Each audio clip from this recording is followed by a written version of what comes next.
Hey Cheryl, Stu, backwoods at 23 Brown Ave here. Just doing a little walkabout. I think I see that fence there is probably the edge of your property. Geo Warehouse wouldn't open up for the lot lines, but guessing from where the property starts, I see a couple survey stakes at the front. So I'm gonna guess there's like a little outhouse thing there, a little shed and a trailer, some potentially abandoned stuff. Nothing overly noteworthy, but I was trying to get onto the Heritage Trail because you back right onto that with this property, which I thought would be kind of cool to see. Definitely a nice thing to have in your backyard. Beautiful big white piece of granite there. Probably not showing perfectly in the video, but got a really nice shed on the property that's in great shape. I wasn't sure what that would show like, but there's a pond that runs across here.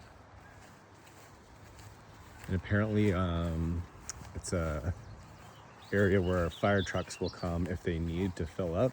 So it always has water in it. It's not like they come and do that often, but it's one of their marked reliable sources for water. Here's our shed. I realized it was in frame already. It has some barn sliders on the side, which I think just need to be dug out a bit. There's some like gravel that kind of built up. Great shape in there, lots of storage. You don't have a garage or anything, so it's kind of good feature. That is a rock, believe it or not. There's the sliding doors. And then you actually have this like hill that goes up here to this structure, which is deemed a tear down, but to kind of give an idea of something else you might have to do on your property. I'm sure most of that would just burn, if you will. Metal can be taken away. A little wood storage area. You don't have a wood fireplace here, but extra storage. Your well there, and imagine that would be drawing off our supposedly permanent water source there. Property line running against the marsh. Those stakes there likely are marking the edge of your property. It definitely is around the edge of the marsh. Decent driveway in. There was a couple like tire grooves that a lower bodied car might kind of rut out there, so you might need to maybe bring in a little soil or something, or just level it out somehow, or even just get the hump out of the middle of the driveway. My car cleared it okay, but I chose one that had good clearance. There's that little shed from the side. It's too bad. It's an interesting little structure. There might be some salvage in there though. And I couldn't get the front door open. The storm door, the door itself could be fine. And in general, I was actually pretty impressed with the exterior of the home. The steel roof is a good value with those grooves and everything. It was probably a decent price to get it done. It's got ice jams and everything on it. The siding's all in great shape. We do have like a stone foundation here, which was showing some signs of it kind of deteriorating a bit, but there's this genius bit of flashing over the top of it. So I believe that's a preventative measure to make sure that it doesn't get corroded anymore. Let's see, they spray foamed a little bit there, a little bit there. I'm sure that needs to be updated, but just some of these rocks coming a bit loose. It doesn't have to be a huge deal in terms of any kind of repair there. We can't really see what's happening under there. Little storage tote. This deck with wheelchair is a great little, well, clean finish, good looking little thing. Just given everything else, we've got a 4-season tap here, so you can do some gardening and stuff. Little clothesline. You enter in, your entranceway is in decent shape. Enter into a little laundry room. The gentleman who lived here did pass away in the home from a heart attack. So I don't know if that is a bother for you. There is a percentage of people that would be turned off by that, depending on your beliefs. But if that doesn't bother you, then we'll proceed. So laundry area here. Looks like newer, decent laundry. I imagine that probably will check out okay. Bit of a coat area. Someone had definitely been smoking in here, but it doesn't appear that anything is finished. So it's not like you'll be losing a lot. You might have to up your budget a bit if it's recommended to get some like cover-up paint, like an odor cover-up paint when you do your drywall and stuff. But the good news is your finished drywall isn't ruined by cigarette smoke. We have pretty simple finishes here. You're probably gonna want to replace a lot of this stuff. Tub enclosure appears to most likely work fine, but if you wanted to delay something. One note when you come through, there is your well pump and hot water tanker technically in the primary bed. So I maybe want to look into seeing if that's possible to have it out in this laundry and mudroom area. Maybe a bit of a better spot. You lose the storage, but it wouldn't be in your bedroom and you wouldn't have to close this in.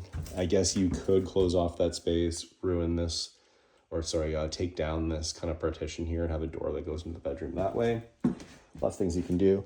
I do not believe I'm going to be able to get down there today. There's supposedly a crawl space down there. I can't even figure out how to get that open. It's actually really squishy under your step when you get here. Anyways, someone's going to want to see what's going on underneath this house before you make a move. Some of the floors are a little janky, so large main floor bedroom or potentially some other use if you want to stick with just the two upstairs. But I think a bedroom down and at least one more upstairs. If you go with just two, I'd probably do another bathroom up there. Inside, I'm not sure how much salvage there's going to be on the drywall through here. It has a bit of a sheen on it. I'm not even sure if that's actually drywall. It's all a uniform shape, and they've used tuck tape too, which is going to make it really hard to mud and everything over that. So probably lots of new finishing products. Appliances in here, not sure about salvage. Things are looking a little dingy. The oven's not the grossest I've ever seen, but kitchen has like a little bit of a wow in it, but it's a great size dining eat-in kitchen, like so much space here. Really can't complain about that. And you've got your views out over the pond there. The road's not super far, but it seems to be just far enough. Maybe it's the trees are helping a bit with noise. And nothing appears to be going super fast there. Got our panel here, 200 amp, bit of room on it. It's pretty dated, but your electrical looks like it's no more than like maybe 40 years old. I don't know if there's any dates on here. Nothing dated on there. But we at least have our handy code there. And what do we have here? If I can even open that. I think that's just a weird decorative thing. Really strange spot for plumbing access. There's a wall furnace there, which I'm guessing is controlled by this thermostat. I'm not sure if you're going to stick with any of that or find some other way for your heating and cooling. I know you mentioned the heat pump before. No ducting in here, but mini splits. You can get as many as you like installed. Nice big living room here. You technically have another dining room here, so you have a whole additional rec space. You could have another bedroom there, really. Two main floor with the bathroom down here, and then have one upstairs with another bathroom. Not suggesting these for you, but in terms of like the adaptability of the home and its potential, it's not skimping. Little understair storage here. I was kind of hoping there was maybe something we could lift here to get to the crawl space, but that is apparently not the case. And then, I don't know if it's going to show up on video, but this is where the floors get a little bit wild. It's probably a good inch and a bit from the corner of that baseboard heater to underneath that cabinet there. It slopes down. Living room levels out a little bit, but it does slope down a bit off the wall. Comes down towards the center of this cabinet and then rises again up towards that door. Hard to see in the video.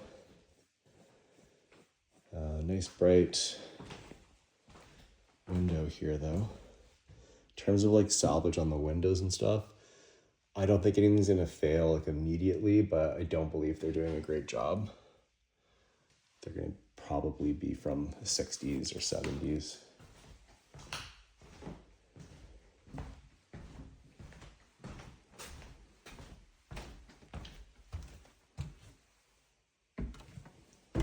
Going upstairs, a bit of a narrow staircase, but it's not the worst. You're not like rubbing on the walls as you come up.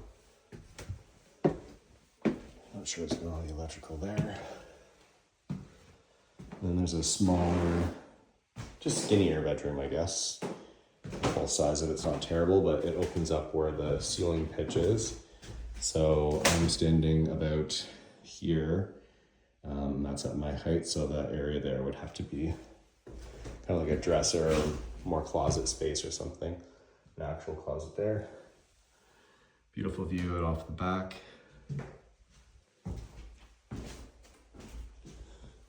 There was definitely some kind of water intrusion at some point, and almost always, as the case when you see a new roof and signs of water intrusion, is that someone has let it go to the very last possible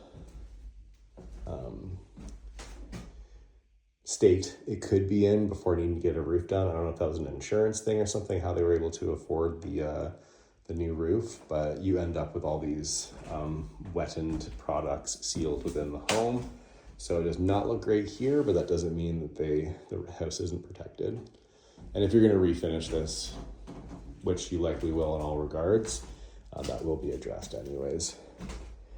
Floors are a little like, I don't want to say spongy, but a little springy. They're not like the most firm. So I'm not sure. Definitely some of the rooms I've showed you, it's pretty obvious that you're going to have to replace some of your subfloor, but there might be other areas you might want to consider doing that anyways. Just need a nice flat surface for whatever flooring you put down. Any kind of like tongue and groove, vinyl click or whatever could end up pulling apart if it's on a floor like this. This would be really cool actually up here if you took this wall out, just opened it up and had like a big primary ensuite. The walk-in closet, utilize this space. In here you can see where they vaulted the ceiling. I'm not sure why they stopped there, but this potentially could be vaulted as well to increase the height a bit, because I think you're only at about 6'5" for the height there. Okay, well, it's a good long video here. I don't want to let them get too long, otherwise the upload becomes a little crazy. Oh, I wonder why there's a need for a curtain there. Just a quick reverse tour as we go down. So again, there's the living room and potential other entrance there. And our kitchen, current dining room, eat-in kitchen with island and everything. Laundry room, mud room, current 4-piece bath.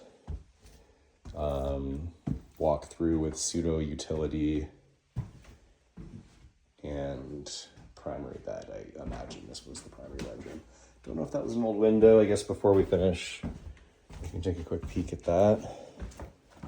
Maybe that can be opened up again. They may have sided over it. Yeah, that appears to have been sided over. Anyways, hope you enjoyed.